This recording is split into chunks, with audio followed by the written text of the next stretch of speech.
তো hello inform family, I hope তোমরা সকলে অনেক ভালো আছো। তো তোমাদের মক অ্যালাইনমেন্টের রেজাল্ট তো অনেক আগে বেরিয়ে গেছে। তো দেখো, কালকে আশা করছি, কালকেই হচ্ছে 1 তারিখ, তো কালকে তোমাদের যে রাউন্ড ওয়ানের রেজাল্ট সেটা বেরিয়ে যাবে। তো অনেকেই অনেক কলেজ পাবে। তো কে কোন কলেজ পাচ্ছ সেটা অবশ্যই কমেন্ট করে জানিও। আর তোমাদের কলেজ পাওয়ার পর এরপর যা যা কাজ সেই নিয়ে আজকে ভিডিওতে ডিটেলস ডিসকাস করব। আজকে ভিডিওটা ওইটার উপরেই যে তোমার কলেজ পাওয়ার পর কি কি কাজ তোমাকে করতে হবে এবং সেগুলো করার জন্য কিভাবে স্টেপ বাই স্টেপ তোমরা যাবে যাতে কোনো রকম অসুবিধায় না পড়ো। তো চলো আজকে ভিডিওতে এটা নিয়ে তোমাদের ডিসকাস করবো ফুললি। প্রথম থেকে শেষ পর্যন্ত দেখো, আশা করছি ভিডিওটা খুবই হেল্পফুল হবে। তো চলো আজকে ভিডিওটা শুরু করি। তো দেখো, প্রথমে যেটা বলবো, তোমরা কালকে রেজাল্ট বেরোবে এবং আমি তোমাদের দেখিয়ে দেবো কীভাবে দেখতে হয়। ওটা ওটা তোমরাও পারবে দেখতে। তো এটা নিয়ে আর বেশি আলোচনা করবো না, তোমরাও বড় হয়ে যাবে।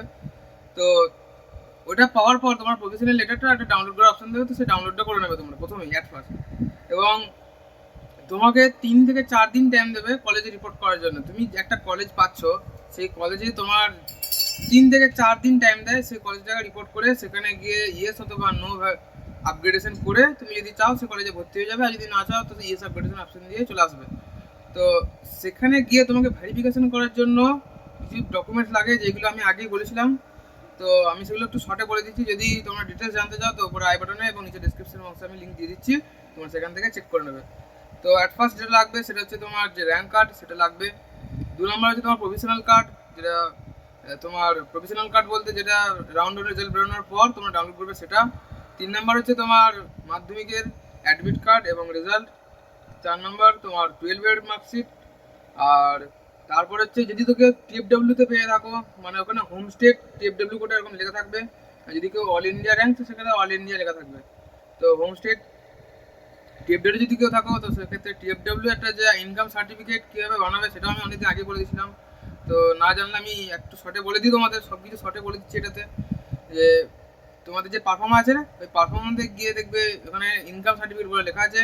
ওই ইনকাম সার্টিফিকেট ফর্মটাকে তোমার নাম ওখানে যা যা ফিল আপ করতে হবে তুমি সেগুলো ফিল আপ করবে এবং তোমার একটা স্ট্যাম্প সাইজ ফটো লাগবে এবং সেটাকে দিয়ে ভিডিও অথবা এসডিও কাছ থেকে সাইন করে নিলেই তোমার এটা টিএফডব্লিউ সার্টিফিকেট হয়ে যাবে। আর তুমি যদি চাও আমি আলাদা ইনকাম সার্টিফিকেট বানাবো, সেক্ষেত্রে আমি সেটা ভিডিও বানিয়ে দিয়েছি, কীভাবে বানাবে সেটা নিচে ডিসক্রিপশন বক্সে লিঙ্ক দিয়ে দিচ্ছি। তো এই হলো টিএফডব্লিউ সার্টিফিকেট। তোমার টিএফডব্লিউ সার্টিফিকেট যদি যে টিএফডব্লিউ কোটাতে পাবে সে টিএফডব্লিউ সার্টিফিকেটটা অবশ্যই নিয়ে যাবে। আর তারপর হচ্ছে পিডব্লিউডি, আর হচ্ছে ওবিসি এ অথবা ওবিসি বি। যারা ওবিসি এ অথবা ওবিসি বি আছো তাদের ক্ষেত্রে একটা এনসিএল পারফর্মা দেয়।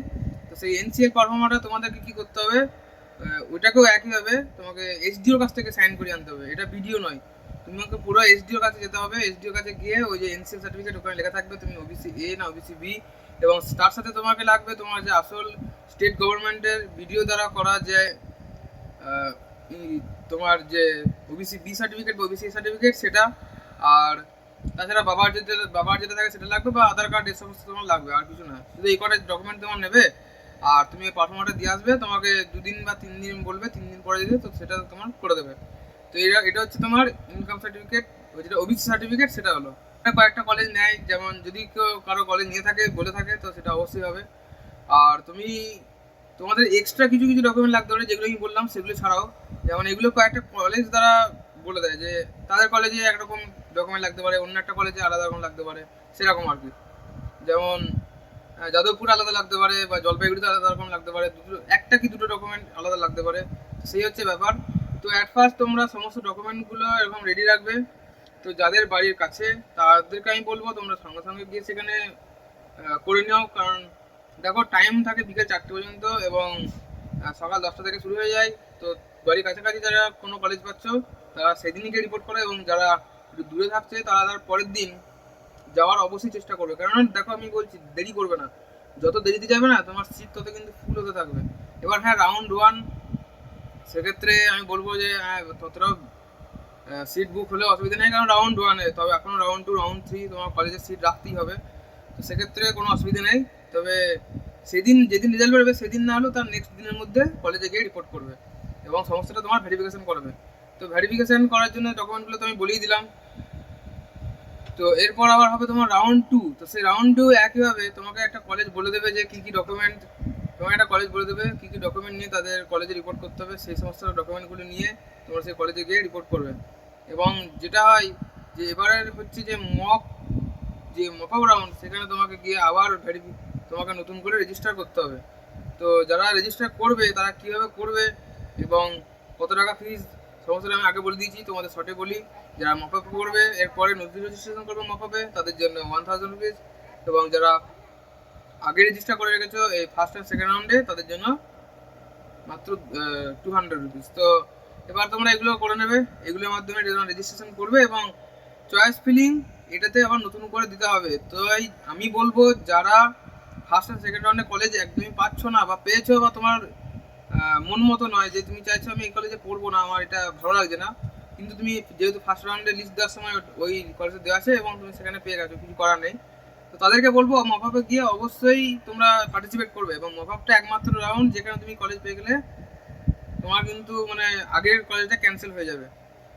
তো এখানে নতুন করে লিস্ট জমা দেওয়ার একটা অপশন থাকে, তাই তোমরা এখানে নতুন লিস্ট জমা করতে পারবে এবং তোমাদের যে ভুল ত্রুটিগুলো ফার্স্ট রাউন্ডে বা সেকেন্ড রাউন্ডে হয়েছিল সেগুলোকে তোমরা ওভারকাম করতে পারবে। তো যা ইচ্ছা তোমার মনে হয় যে আমি এই কলেজগুলোতেই দেবো, এই কলেজে আমার পড়ার ইচ্ছা আছে, তোমার প্রেফারেন্স অনুযায়ী, দেখো আমি আগেই বলেছি কীভাবে চয়েস ফিল করবে। তো সেই ভিডিওটা যদি কেউ না দেখে দেখো তো ওপরে আই বাটনে লিঙ্ক দিয়ে দিচ্ছি, তোমরা সেখান থেকে চেক করে নিও। তো তোমার প্রেফারেন্স অনুযায়ী যে কলেজে তুমি চাইছো আমি এই কলেজে পেলেই আমি এই কলেজে পড়বো, তো সেই কলেজে আগে দাও, এটা আমি বলবো। তো এইভাবে তোমরা যারা দেখো ফার্স্ট রাউন্ডে এবং সেকেন্ড রাউন্ডে, ফার্স্ট রাউন্ডে ধরো তুমি একটা কলেজ পাচ্ছ না, তো সেকেন্ড রাউন্ডে কিন্তু সেই কলেজটা পাওয়ার চান্স অনেকটা কমে যায়। মানে দেখো তুমি বুঝতে পারবে নিজেই যে ভুল করেছো। আমি যখন আমার ক্ষেত্রে বুঝতে পেরেছিলাম, ফার্স্ট রাউন্ডে আমি কি করেছিলাম, সমস্ত গভর্নমেন্ট কলেজগুলো দিয়েছি, কোনো প্রাইভেট কলেজ দিইনি। তো সেক্ষেত্রে কী হয়েছিল, পুরুলিয়া একটা কলেজ আছে, তোমরা জানো যে ঘানি খান চৌধুরী বলে একটা কলেজ আছে, তো সেই কলেজটা আমি দিইনি।